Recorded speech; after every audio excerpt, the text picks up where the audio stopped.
요즘 우리가 이제 자녀 온가족 기도회를 특별 이 40일 작정 기도를 하고 있습니다. 근데 제가 가만히 보니까 3분이 어떤 분들에게는 30분처럼 느껴질 수도 있습니다. 왜 그럴까요? 이게 두 가지 이유 때문에 그렇습니다. 평소 기도를 훈련하지 않으면 이 3분이 정말 30분처럼 길게 느껴질 수도 있고, 두 번째 이유가 있는데요. 이게 영적인 것이기 때문입니다. 우리가 짧은 유튜브에서 영상 쇼츠를 보거나 어떤 영상을 보면 30분이 너무 짧게 느껴지는데, 기도하는 이 자녀를 위한 기도 2분 30초 3분은 어떻게 그렇게 긴지 힘들어하는 경우가 있을 수 있습니다. 그게 왜 그러냐면 영적인 것이기 때문이죠. 영적으로 우리가 어느 정도 훈련이 되지 않으면 이 악한 영들의 역사가 있기 때문에 이 시간이 너무 힘들고 지루하고 2분 30초 3분이라도 자꾸 시선이 다른 데로 가는 것은 어쩌면 당연한 것일 수 있습니다. 그러니 여러분 너무 거기에 대해서 좌절하거나 나는 왜 이럴까 그러지 마시고, 내가 영적으로 건강해지고 있는 시간이구나 이렇게 생각하시고 자녀를 위한 40일 이 작정기도 끝까지 완주해 내시기를 부탁을 드립니다. 우리 한번 옆에 분에게 한번 그렇게 고백해 볼까요? 당신은 영적인 사람입니다. 한번 해볼까요? 네, 당신은 영적인 사람들입니다. 영성이 강한 분들이니까 잘 해내실 거라 믿습니다. 미라클이라는 동영상에서 나온 영상인데 세 가지 기도 영역이 나옵니다. 첫 번째는 이제 그날 결혼한 신혼부부를 위해서 기도하는 부분이 하나가 나오고, 조카가 태어났습니다. 얼마나 이 조카가 예쁜지 조카를 위해서 기도하는 부분이 하나 나오고, 마지막 얼마 전에 추석 때 온 가족이 사랑하는 사람들과 함께 모여서 식사를 하기 전에 하는 기도하는 내용인데요. 짧지만 어떤 느낌이 드셨나요? 문화라는 게 있습니다. 그래서 제가 누누이 말씀을 드리지만 그리스도인들은 가정의 문화를 만들어야 됩니다. 명절 때 어떤 문화를 만들어낼 것인가. 조카가 태어났을 때 이렇게 짤막하게 기도하지만 이 기도하는 모습을 통해서 사랑이 느껴지고 또 하나님이 얼마나 이 아기를 소중하게 여기시는가를 그 순간에 정말 신비감을 경험하면서 나눌 수가 있죠. 그래서 우리 교회나 가정은 믿는 사람들의 이 분위기, 문화를 만드는데 열심을 내셔야 되고, 자꾸 그 문화를 형성할 수 있도록 뭔가를 좀 만들어내야 됩니다. 그래서 우리 교회도 지금 말씀 묵상 기도의 문화를 만들기 위해서 애쓰고 있지 않습니까? 토요 온가족 기도회가 한 달에 한 번이지만 어떤 교회는 52주를 하는 교회도 있습니다. 어찌됐든 우리는 한 달에 한 번이라도 이렇게 모여서 가정을 위해서, 우리 자녀를 위해서, 부모를 위해서 기도하면서 하나님이 우리에게 주시고자 하는 어떤 것들을 깨달아 간다면 그것이 우리의 하나의 문화로 정착될 수 있다는 것이죠. 근데 제가 이제 중간에 보면서 저도 많이 웃었는데, 기도를 시키니까 누구를 시킵니까? 네가 해라, 아니 오빠가 해라, 아니 너가 해, 이렇게 하죠. 기도도 훈련이 돼야 됩니다. 특별히 남성교회분들 기도 요청하면 네 제가 하겠습니다 라고 답하시기를 바랍니다. 네, 제가 훈련을 한번 시켜야 되는데, 우리 남성교회분들 기도하실 수 있습니까? 그러면 네 하겠습니다 한번 대답해 보십시오. 우리 남성교회분들 좀 기도 좀 해주실 수 있을까요? 네, 조금 목소리가 약한데 잘 하실 거라고 믿습니다. 네, 이제 오늘 본문으로 한번 들어가 볼까요? 오늘 본문의 내용을 보시면 베드로가 쓴 내용입니다. 굉장히 많은 박해가 이루어지고 있고, 많은 성도들이 이 박해 때문에 목숨을 잃기도 하고 삶의 터전을 빼앗겨서 한순간에 거지로 전락하는 경우도 있습니다. 사회에서 추방에 대해서 공동체에 어울리지 못하고 설령 살아가더라도 너무나 다른 이 문화 속에서 나는 어떤 사람일까, 정체성의 혼란을 겪고 있었습니다. 나는 어떤 사람이고 도대체 이 너무나 다른 가치관을 갖고 있는 이 사람들과 어떻게 어울려 살아야 될까, 신앙의 정체성을 갖고 있었던 사람들이죠.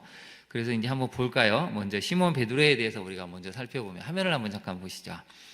시몬 베드로는 예수님께서 마태복음 16장에서 이렇게 말씀하셨습니다. 주는 그리스도시요 살아계신 하나님의 아들이십니다 라고 했을 때, 너는 반석이다 라고 말씀하셨죠. 아람어로 게바인데 반석이라고 말씀하셨습니다. 그 전에 이름은 시몬이었는데 이제 이름을 바꾸셨죠.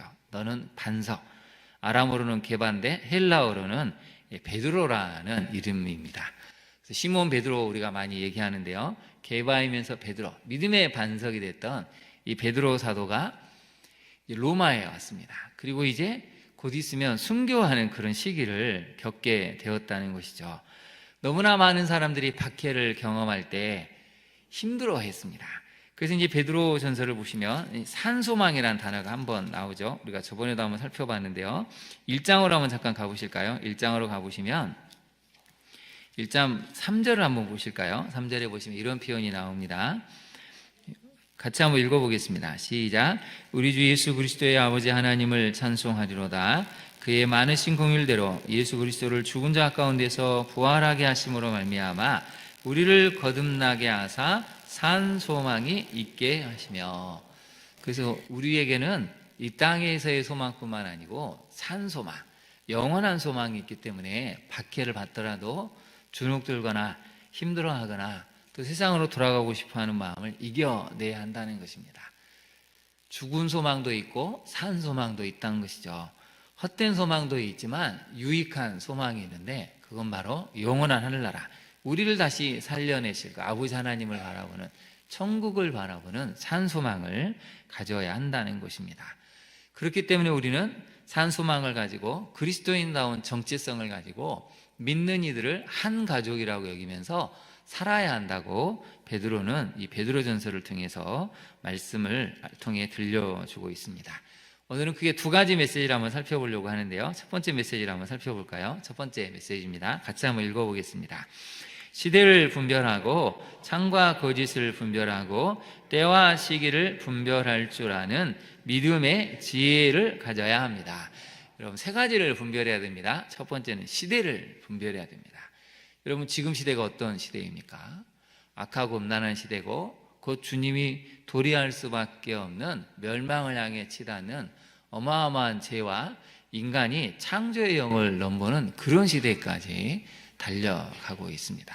깨어 기도해야 될 시대라는 것을 우리가 알게 됐죠. 여러분, 스마트폰의 이 위험성이 얼마나 큰지 정말 걱정입니다. 최근에 춘천에서 놀라운 일이 벌어졌죠. 초등학교 6학년 남자애가 같은 반 여학생을 협박해서 옷을 벗겨서 사진을 촬영해가지고 학교가 발칵 뒤집혔습니다. 근데 학교는 얘가 한 번뿐이니까 같은 학교에 또 같이 다니도록 해가지고 이 여학생이 학교 등교를 못하고 있습니다. 여러분, 우리 아이들이 점점 더 음란물에 중독이 되고 폭력에 중독이 되고 가치관의 혼란을 겪고 있습니다. 그저 공부만 잘하면 된다는 이상한 가치관 때문에 우리 아이들이 다 무너져도 성적만 괜찮으면 또 애써 우리 아이들의 이런 잘못된 모습을 회초리로 가르치고 잘못했다고 사과를 하는 게 아니라 가해자 부모도 전혀 사과하지 않는 무서운 시대가 돼버렸습니다. 여러분, 정말 스마트폰의 심각성을 인지를 하시고 어찌됐든 가정의 문화를 만드셔야 됩니다. 그래도 10분이라도 좀 줄일 수 있다면 산책도 하시고 여행도 좀 다니시고 카페도 가시고 하면서 어찌됐든 이 말씀이 들어갈 수 있는 정서적인 환경을 만들어야 되는 시대가 됐다는 것이죠. 두 번째 우리가 분별해야 될 것은 참과 거짓을 분별하는 것입니다. 제가 몇 년 전에 기도원을 잠깐 가는데 기도 원장님과 얘기하다가 그 말씀을 하셨습니다. 한 분이 그렇게 이쪽 방향, 예를 들면 이 진보 쪽이었는데 완전히 진보 중에 진보였는데 얼마나 유튜브를 많이 보셨는지 어느 날 만났더니 극우로 변질을 하셨다는 것이죠. 그래서 유튜브의 이력을 자기가 다시 한번 느꼈다고. 자기가 보고 싶은 거, 자기가 알고 싶은 것만 듣다 보니까 옳고 그런 것이 없습니다. 여러분, 참과 거짓을 분별하지 못하니까 이게 무슨 시대가 됐습니까? 나와 생각이 다르면 그 사람을 향한 테러도 할 수 있는 시대가 와버렸다는 것이죠. 너무나 이 시대에 거짓령들, 미혹령들이 많아서 참과 거짓이 이제 무엇인지를 분별할 수 없고 그저 내가 듣고 싶고 내가 알고 싶고 내가 추구하는 것만 보고 싶어하는 확증 편향성이 점점 늘어나고 있다는 것입니다. 여러분, 우리 다음 세대는 그래서 여러분 정말 기도를 많이 해줘야 될 세대입니다. 다름이 틀리다고 배워버렸기 때문에 다른 건 틀린 게 아닌데 다름은 틀렸다고 생각을 하고 틀리니까 이 사람하고는 같이 대화를 할 수가 없습니다. 더 나아가서는 이 사람을 향해 폭력을 해도 괜찮다는 어마어마한 지금 가치관이 서서히 독보석처럼 뿌리를 내리고 있고 확산되고 있다는 것이죠. 여러분, 말씀 가운데 서지 않으면 옳고 그름을 분별할 수가 없습니다. 마지막 세 번째 무엇을 분별해야 되냐면 때와 시기를 분별해야 한다는 것이죠. 공부해야 될 때가 있고 일을 해야 될 때가 있고 또 하나님이 주시는 사명을 가지고 사명을 완수해야 될 때가 있습니다. 때와 시기를 놓쳐버리면 다시 그 때와 시기를 얻기까지는 두세 배의 시간이 걸립니다. 두세 배의 시간뿐만 아니라 두세 배의 노력을 또 해야 한다는 것입니다. 여러분 지금 어떤 때고 어떤 시기입니까? 가장 중요한 것은 영혼을 구원해야 될 시기라는 것이죠. 한 명이라도 살리기 위해서 영혼을 구원해야 되고 복음을 전도해야 될 시기입니다. 여러분 스마트폰에 많은 사람들을 뺏기고 다음 세대를 뺏겨서 우리만 천국에 가면 하나님이 얼마나 슬퍼하시겠습니까? 지금의 때는 영혼을 구원해야 될 때라는 이 징조가 곳곳에서 폭포수처럼 우레처럼 들려주고 있지 않습니까? 그래서 여러분 이런 믿음의 지혜를 가져야 한다는 것입니다. 자, 세 가지를 외워볼까요? 무엇을 분별해야 됩니까? 첫 번째 시작, 시대를. 두 번째는 참과 거짓을. 세 번째는 화면을 없애주실까요? 우리 남성교를 한번 시켜보겠습니다. IQ 150이 넘기 때문에. 자, 첫 번째가 뭐였죠? 두 번째는? 세 번째는? 네, 여러분의 자녀들 IQ 150이 넘을 거라고 믿습니다. 손자, 손녀들도. 네, 이럴 때 아멘을 좀 하셔야 되는데요. 네, 세 가지를 잘 분별하십시오. 그게 이 세상을 살아갈 때 하나님 우리를 통해서 역사하실 수 있는 좋은 지혜라는 것입니다. 여러분 적용을 한번 해볼까요? 적용을 해보시면 문명과 문화에 심취되어서 믿음이 점점 약해지고 있지는 않습니까? 여러분 너무 문화가 발달되고 문명, 이 스마트폰이나 여러 가지 기술이 발달이 되니까 점점 그것에 심취하면 반대급부가 하나 생깁니다. 그게 뭐냐면 믿음이 약해져 갑니다. 나도 모르게 자꾸 그것에 관심을 갖게 되고 나도 모르게 그것에 신경을 쓰게 되면 하나님께 집중하고 하나님께 나아가는 마음의 영역이 줄어들게 됩니다. 줄어든다는 것은 이쪽 영역이 더 세진다는 것이죠. 그러면 우리 믿음도 덩달아 약해지게 됩니다. 여러분은 지금 무엇이 더 심취되어 있습니까? 무엇이 여러분에게 기쁨을 주고 웃음을 짓게 하고 마음에 에너지를 공급하고 있습니까? 혹시 유튜브에 짧은 쇼츠 영상, 여러분이 좋아하는 영상을 볼 때 여러분 미소가 나오고 힘이 생긴다면 믿음이 좀 약해져 가고 있구나 라고 생각하시면 됩니다. 아예 안 볼 수는 없지만 하나님의 말씀이 너무 좋으면 여러분 이것은 점점 줄어들게 된다는 것이죠. 두 번째 적용을 한번 살펴볼까요? 여러분 마지막 때가 다가오고 있음을 알기에 자녀들에게 믿음을 가르치며 영혼을 구원하는 일에 힘쓰고 있습니까? 여러분 지금 마지막 시대가 다가오고 있습니다. 여러분에게 겁주려고 하는 것이 아니고 어찌됐든 우리는 언젠가는 세상을 떠나는 마지막을 살고 있다는 것이죠. 그러면 때를 분별하고 나만이 아니고 모든 사람들을 구원하는 일에 열심을 내는 영혼 구원에 열심을 내야 될 때임을 우리가 기억해야 한다는 것입니다. 여러분 우리가 10년, 20년 지나서 우리만 예배의 자리에 참석하고 교회에만 자리를 지키고 있다면 얼마나 불행하겠습니까?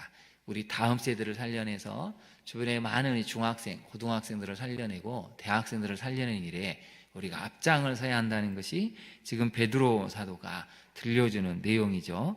두 번째 메시지를 한번 살펴볼까요? 우리 남성교회 분들만 한번 읽어보겠습니다. 시작.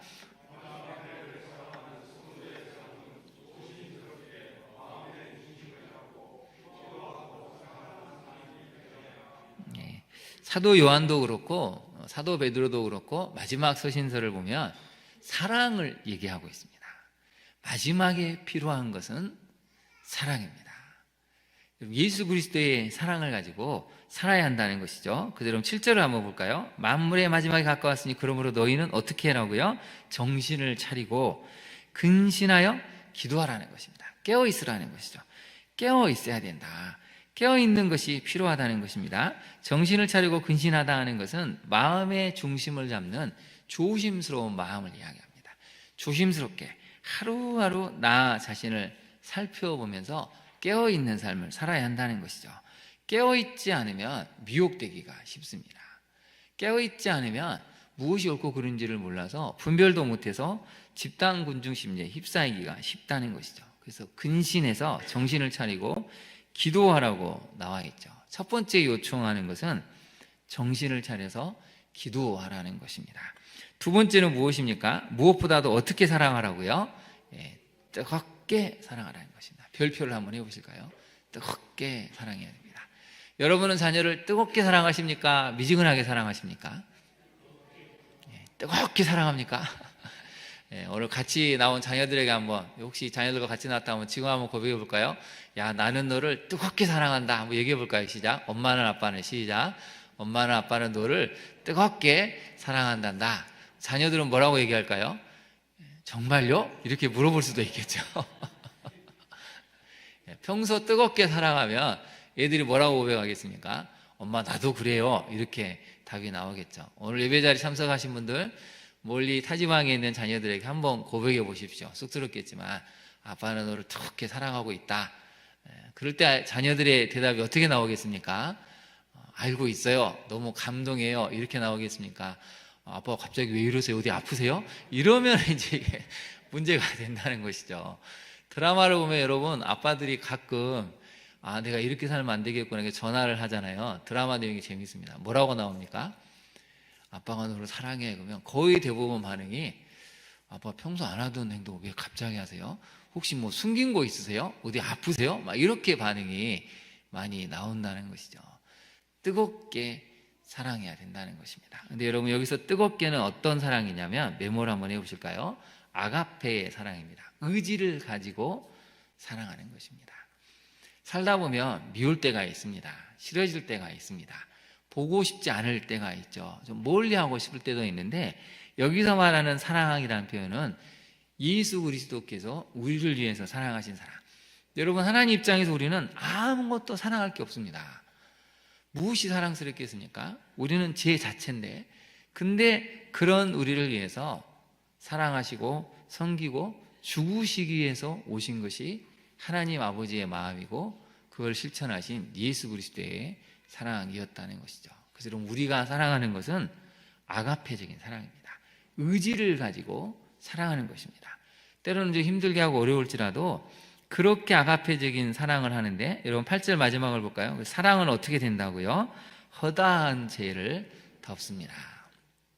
이게 마지막 시대에 사도 바울이 권면한 중요한 내용입니다. 사랑하라는 것입니다. 왜 마지막 시대에 사랑이 필요합니까? 갈수록 사람들은 이기적이 돼가고 자기밖에 모르고 사랑이 식어져 가기 때문에 세상은 점점 더 냉랭해지고 냉정해지고 차가운 세상이 될 수밖에 없습니다. 근데 그것을 부술 수 있는 사람들은 오늘 본문에 나온 것처럼 뜨겁게 사랑하는 사람들이 이 세상을 바꿔 놓는다는 것이죠. 베드로 사도도 오랜 세월 사역을 감당하면서 하나를 깨달았던 것 같습니다. 하나님은 사랑이시다. 그러니 우리는 사랑해야 한다는 것입니다. 그것도 어떻게 사랑해야 된다고요? 뜨겁게 사랑해야 한다는 것입니다. 우리 여러분 옆에 분을 한번 바라보고 고백해 볼까요? 당신을 주님의 마음을 가지고 뜨겁게 사랑합니다. 해볼까요? 시작. 당신을 주님의 마음을 가지고 어떻게 해요? 뜨겁게 사랑합니다. 미지근하게가 아닙니다. 얼렁뚱땅이 아니고 뜨겁게 사랑해야 돼요. 뜨겁게. 여러분 그래서 사랑하는 사람들은 눈빛을 보면 안다잖아요. 눈에서 이 사랑의 에너지가 발산이 된다고 합니다. 그래서 여러분 서로를 바라볼 때 정말 사랑의 에너지를 가지고 그 뜨거운 사랑을 발산하시기를 바랍니다. 네. 집에서도 여러분의 배우자를 놓고 또 자녀들을 놓고 뜨겁게 사랑하면 여러분의 가정 때문에 믿지 않는 사람들이 돌아오게 된다는 것이죠. 적용을 한번 해볼까요? 올바르고 침착한 마음, 이게 바로 조심스러운 마음인데요. 올바르고 침착한 마음으로 환경에 요동하지 않는 마음을 갖고 있습니까? 여러분 어른이 된다는 것은 흔들리지 않는 마음을 갖고 있었다는 것입니다. 어떤 상황이 오더라도 아버지 어머니가 딱 중심을 갖고 있으면 애들이 동요하지 않습니다. 근데 우리가 어른이 안 돼서 조그만 상황이 오면 금세 금심하고 낙담하고 울고불고 하면 애들이 불안해집니다. 애들이 불안해져서 중심을 잡기가 어렵습니다. 먼저 우리가 어른이 되어서 올바르고 침착한 마음, 깨어 근신하는 마음을 가져서 요동하지 않는 이 믿음의 담대한 마음을 가져야 한다는 것이죠. 두 번째 한번 볼까요? 마지막 때임을 알기에 깨어 기도하며 어떻게 해야 된다고요? 의지를 가지고 여러분 사랑하고 있습니까? 하나님이 보여주신 사랑은 인간적으로 표현하면 의지를 가지신 사랑입니다. 제 자체인 우리를 사랑하시기 위해서 직접 내려오셨고 인간이 되셨고 십자가에 죽으신 그 사랑은 인간적인 표현을 보면 의지 아니고서는 설명이 안 됩니다. 여러분, 우리 자신도 보면 그렇잖아요. 우리 안에 사랑할 것이 어디 있겠습니까? 그래도 같이 살아준 가족들이 감사하고 같이 어울려서 신앙생활을 해준 우리 성도님들이 감사합니다. 이런 부족한 나를, 까탈스러운 나를, 이기적인 나를 그래도 예수 그리스도의 사랑, 그 의지를 가지고 사랑해준 우리 남성교분들이 있기 때문에, 우리 성도님들이 계시기 때문에 우리 교회가 이만큼 올 수 있었다는 것이죠. 그래서 오늘 베드로는 우리에게 알려줍니다. 기도하라. 그러나 무엇보다도 어떻게 하라고요? 뜨겁게 서로 사랑해라. 이게 마지막 시대를 살아내는 진정한 지혜라는 것입니다. 우리 광양중앙교회만큼은 다른 것을 몰라도 믿음도 소망도 강해야 되겠지만 예수 그리스도의 사랑이 충만한 교회가 될 수 있기를 진심으로 축원합니다. 우리 마지막으로 한번 옆에 분을 한번 바라보시고 손을 한번 잡아보실까요? 동성끼리 이렇게 한번 고백해 보시죠.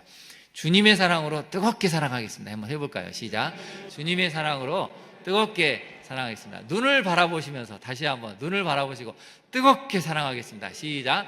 뜨겁게 사랑하겠습니다. 네, 여러분 뜨겁게 우리 자녀들을 사랑하시고 교회를 사랑하시고 성도를 사랑해 주시기를 바랍니다.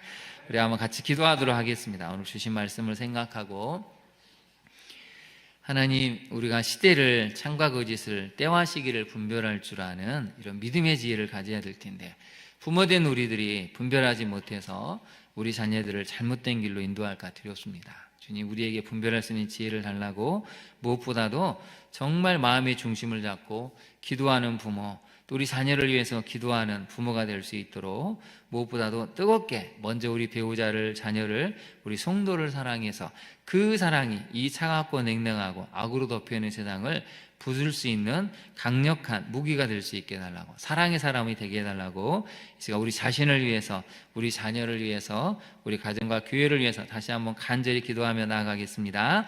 주여.